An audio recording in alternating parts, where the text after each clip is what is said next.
Estoy tela de nervioso, ¿eh? Hace ya 10 ediciones que me monté aquí en este mismo escenario por primera vez y volver otra vez una responsabilidad grande. Bueno, la naturaleza es el mayor laboratorio que existe. Especies aparentemente comunes guardan en su interior soluciones a problemas que parecen imposibles de solucionar. Hoy vamos a descubrir aquí algunas de estas criaturas y cómo, con sus increíbles adaptaciones, han facilitado nuestras vidas.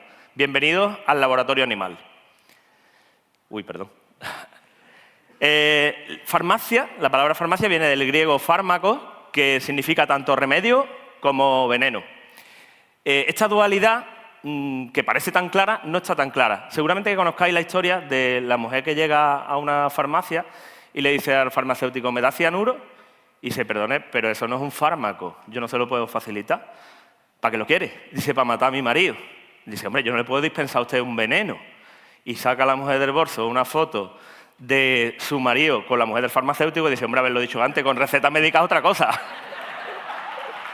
No está tan clara la diferencia. Bueno, el uso de los venenos para curar viene de lejos. Los boticarios en el siglo XVIII ya facilitaban estricnina o atropina para tratar diversas dolencias, tanto en dosis farmacéuticas como en dosis criminales. Ahí empezaron las regulaciones de la farmacia. A día de hoy existe una disciplina científica con un nombre muy marbeliano, que es la venómica, que utiliza los venenos, estudia los venenos para estudiar su potencial terapéutico.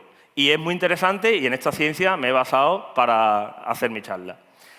Pero yo he venido aquí a hablar de animales, como termino haciendo siempre. Y vamos a empezar por el primero que da título a mi charla, los sapos. Existen un montón de especies de estos anuros, de estos anfibios anuros, que tienen en su piel multitud de sustancias tóxicas, de veneno, de los cuales se pueden sacar remedios. Una de ellas es, por ejemplo, el sapo de caña, Rhinella marina, que es en el que nos vamos a fijar por escoger una de ellas. En la mal llamada medicina tradicional china se trituraban los sapos y se mezclaban con otras sustancias para tratar, por ejemplo, dolencias del corazón, con el riesgo que eso conllevaba. Pero es verdad que ahí había algo de certeza, algo de verdad. Y es que de este sapo, de esta especie que hemos hablado, se sacan los bufadienólidos. Podemos decir que de este sapo se ha podido obtener esta sustancia. Los bufadienólidos son lípidos esteroides, como podéis ver ahí, que bueno, que a día de hoy lo que hacen es inhibir la bomba sodio-potasio,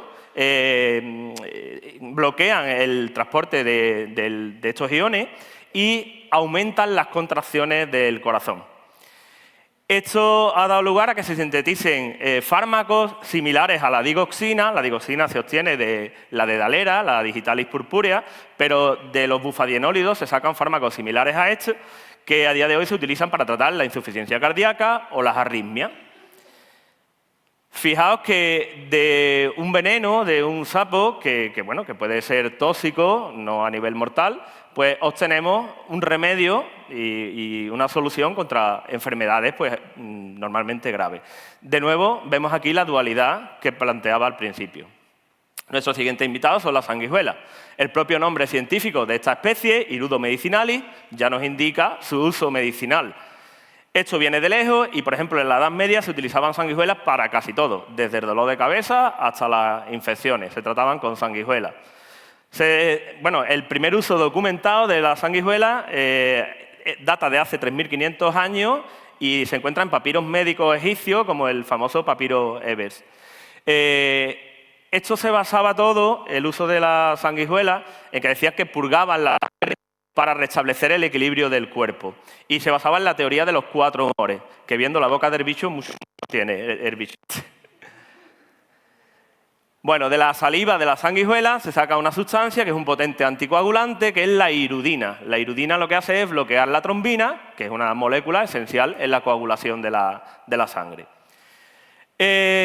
A día de hoy se utiliza la hirudoterapia en muchos hospitales, lógicamente con sanguijuelas criadas en cautividad y bajo controles muy estrictos para evitar infecciones y otros problemas, pero se utiliza en los hospitales, sobre todo en cirugía reconstructiva, sobre todo en el implante de dedos, es muy utilizada, o cuando hay un tejido comprometido al que no llega bien la sangre, como por ejemplo en las necrosis.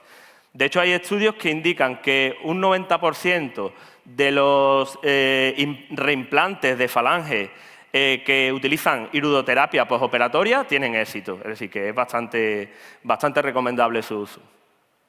A continuación vamos a hablar también de un molusco gasterópodo, que son los caracoles cono. Ahí hay una especie que es Conus geographus, pero todas las especies similares cuentan con un arpón que inyecta un veneno a los peces que caza, ¿no? con ese arpón. Desde la década de los 70 se conoce el uso de las sustancias tóxicas de estos caracoles para uso farmacológico, así que son unos viejos conocidos de la venómica. Por ejemplo, el doctor en química, Baldomero Olivera, en el año 1978, que lo he dicho porque es el año que yo nací y quería decirlo, fue el primero en extraer péptidos de una especie de conus.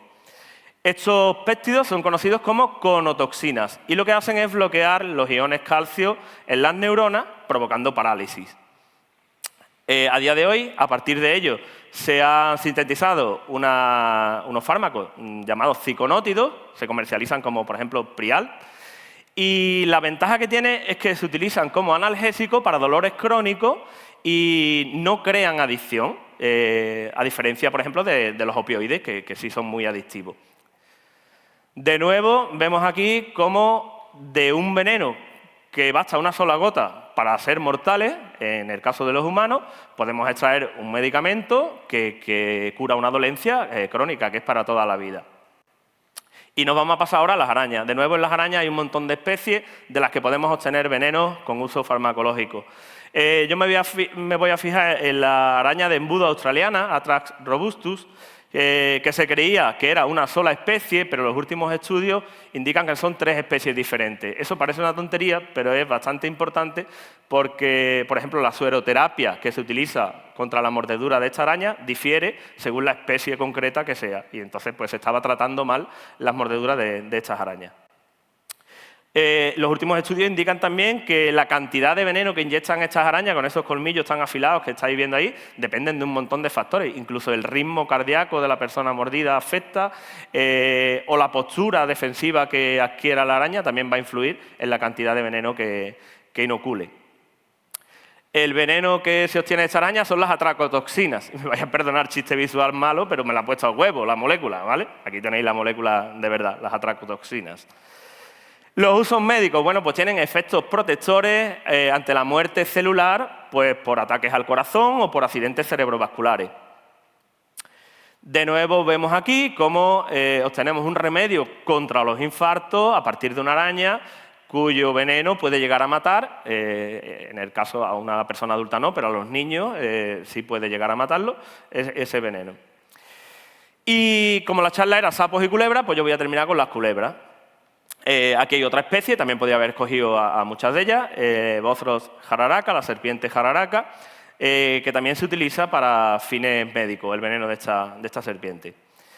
De ella se obtienen péptidos y ECA, es decir, péptidos inhibidores de la enzima convertidora de la angiotensina, y a partir de ellas se han sintetizado medicamentos tan conocidos como el captopril, que se utiliza contra la hipertensión.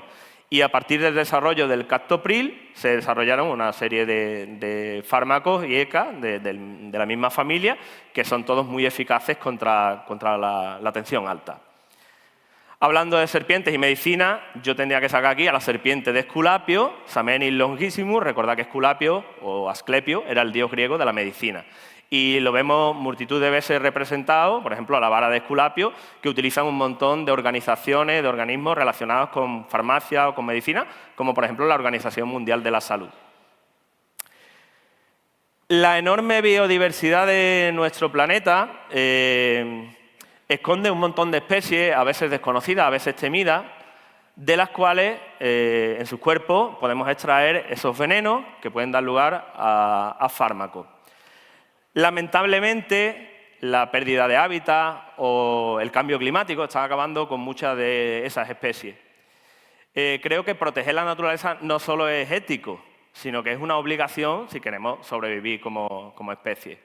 ¿Quién sabe si el próximo gran avance médico que se consiga no se extrae del veneno de un sapo o de una culebra de este enorme laboratorio animal que nos rodea? Muchas gracias.